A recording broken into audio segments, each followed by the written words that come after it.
Chala, Perek Beis, Mishnah Zayin.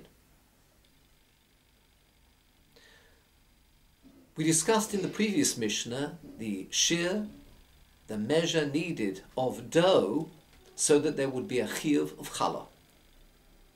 Challah, as we've explained, is taken from the dough and given to the kohen. How much dough should be given? What is the shear of challah that is given to the kohen? The Mishnah says, shear challah, the measure of challah that should be given to a kohen, echod me esrim va'arba, 1/24 of the amount of dough that's being needed. The Pasuk says, titnu, you should give the challah to a kohen. From there we see it should be a matana, something which is considered a gift, something substantial.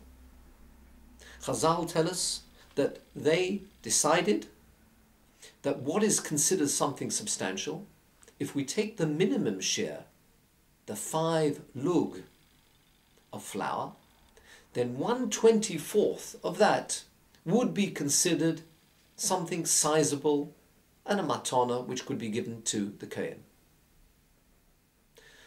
To keep the shear as a standard, whether a person was baking just a small amount, just at the shear, or beyond, it should always be a 24th is the shear to be given to the kohen. And the Mishnah continues, Ha'oisa isa la'atzma, if a person's making a dough for himself, or v'hoisa le'mishtei benai, he's making for a party for his son, a chasna v'san, where there'd probably be a lot more than just the bare minimum shear. The shear of challah would be echod me esrim va'arba, always 1/24 of the amount of dough, the amount of flour that was being used. A nachtoim, a baker who would be baking on a commercial basis, shuhu oiseh limka bashu, could be making flour, dough to sell in the market. V'cheinu isha, similarly a lady, she oiseh limka bashu, who's making the dough, the bread, to sell in the market. As normally that would be more than the basic minimum shear of these 5 lug of flour. Therefore, Chazal were more lenient, and they said, Echod me arboim u'shmoina, 1/48 of the amount of flour, dough, could be taken and given to the kohen as challah.